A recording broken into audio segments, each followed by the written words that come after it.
Yo, how's it going everybody? You got Sketch here and welcome back to the channel. On this episode, we're checking out the newest release from Terarin Games that recently landed on the Switch and PC. This was a highly anticipated release, and after playing it a few times on normal and hard, I think it's time to go over some thoughts on this certified indie banger. Today we're looking at Blaze of Storm, developed and published by Terarin Games, releasing on the Switch 1 and 2 and PC via Steam in 2026. As mentioned in the last video, Terarin is a developer to keep an eye on, especially if you're into shoot-em-ups and retro-themed games. This styles up the previous titles, adding in some parts familiar as well as new aspects that make this one of their best games yet. But before banging on too much more, let's check out the story. In Cyber Century 794, the world is managed by a supercomputer known as Elixir that initially created universal peace. Once that network is compromised, it falls under the control of the Phantom. Ayame Crow hops into the Image Striker craft to single-handedly dive into the cyber network and stop the threat and save humanity before it's too late. Gameplay-wise, you've got a 2D vertical shoot-em-up spanning 7 stages where you'll traverse cyberspace to destroy the Phantom. You'll fly in with your base cannons and 5 weapon upgrades being the Satellite, Napalm, Homing Missile, Directional Shot, and Charge Shot. All of these are useful in the right situations, but any can be used throughout the game's run depending on your playstyle. The secondary weapons are tied to the right bumper and can be fired simultaneously with your base weapons. All of these are powerful additions to your arsenal, and on Stage 7 the optional upgrade will appear and give your ship 2 options that will double your firepower and follow your craft, which is the best weapon in the game. Much like Crystal Breaker, there are blue and yellow tiles that will float down the screen that contain bonus points and occasionally secret items like the cat tiles and extra lives. In addition to the tiles, there are gems to collect that will also add to your overall score, but much like past Terarin games, being shot down will take all gems away and be reset. You do have 3 hit points per life and get extends every so often, so the odds are in your favor. Flash icons work as screen wipes when you can find them on the board, and your base shot can be upgraded to level 3, but that will drop a level each time you're hit. Combat gets hectic rather quickly here, and the same conventions apply with green bullets and missiles being able to be shot through or dodged, whereas purple bullets and lasers can only be avoided, otherwise you will take damage. On-screen indicators will warn you if unblockable attacks or heavy attack formations are inbound, but outside of that, it's up to you to avoid hazards and enemies, of which there will be several. Each stage will have waves of enemies and at times several mini-boss encounters leading up to its main boss, and these will gradually ramp up in difficulty with the latter end of the game bordering on bullet hell levels of objects on screen. Each encounter has a 2-minute timer, and any additional time adds to your bonus at the end of the stage. The thing to remember with the combat is that despite having hit points,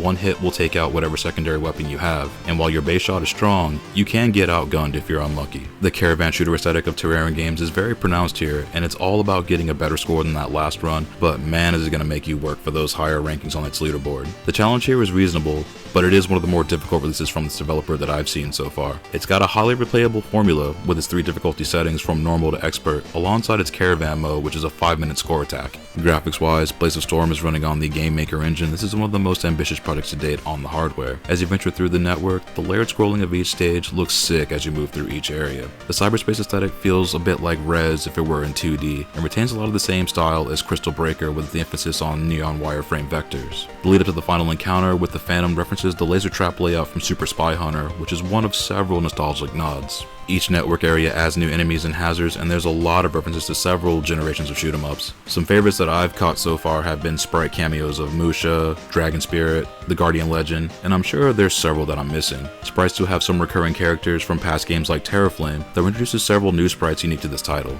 Larger enemies have that almost Sega Superscalar look seen in games like Space Harrier, mainly with its dragons and supercomputer hallucinations. Even boss characters reference OG Namco, Toaplan, Compile, and Seibu Kaihatsu games with their tank duos, airships, hydras, giant mechs, and supercomputers. These are all solid nods, and the encounters will also keep you on your toes, as many of them do have surprises. Though if you are familiar with where some of these enemy types come from, you might be more prepared for how they attack. Explosions are everywhere here, with each weapon type and enemy having some dope combat animations. The layers of exploding craft look cool here, with some detonating the entire screen at times with erupting rows of flame. The napalm and charge shots can level the playing field quickly while putting on a fireworks show in the process.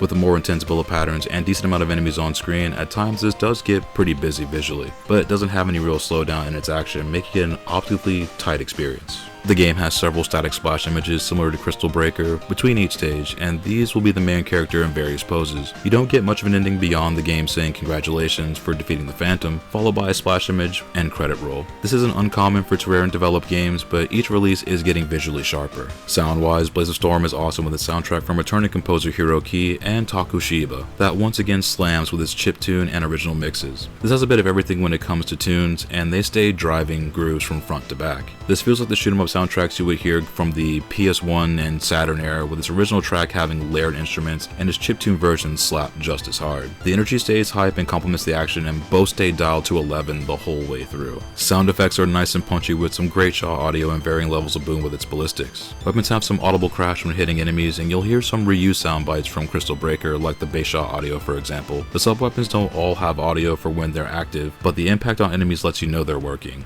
The voice sampling on what sub-weapon is equipped, damage taken, incoming enemies, and occasional votes of confidence returned from previous games, along with a couple more voice lines. You get a pretty well-rounded package in the audio department, and with 2 soundtracks to switch between, along with the improved sound effects, I'm eager to see what the next project will play and sound like. To sum it all up, Blaze of Storm is an awesome new release from Terarin Games, and the more you play it, the more you'll chase higher scores, better strategies, and catching another references to some iconic shoot-'em-up franchises, of which there are several. The gameplay is snappy, and figuring out which weapons work best in what situations all boils down to your playstyle, making it very replayable. The normal setting is challenging, especially on the back end, and running the higher difficulties is increasingly fun the more chaotic it gets. The Caravan mode is also a fun addition as you try to grab that #1 spot on the leaderboards, as this also has global online ranking. For $15, this is easy to recommend for shoot-'em-up fans and those looking for bite-sized games that are addictive and challenging in pursuit of that 1cc and no-hit run. Blaze of Storm gets an 8 out of 10 and comes recommended for fans of shoot-'em-ups, especially if you're into more Caravan-style games. This is a great game for beginners to learn and experienced players to master with its challenge, especially on the higher settings. OGs will appreciate the references to iconic franchises and could even lead newcomers to getting into some great series in the genre. This is one of my favorite releases from Terarin so far, and their games continue to deliver fun experiences that not only hit nostalgia, but also nail the gameplay in a fashion that is making them a name to watch out for. This is available on the Switch and PC via Steam, and if this gets a physical release at any point, this is a certified pickup. And I thank you again if you made it this far into the video, and if you find this video helpful, that's awesome, glad you use it as a resource. Check back often, we'll have more reviews and commentaries come up in the near future. But until then, take it easy and stay safe out there. I'll see you on the next one.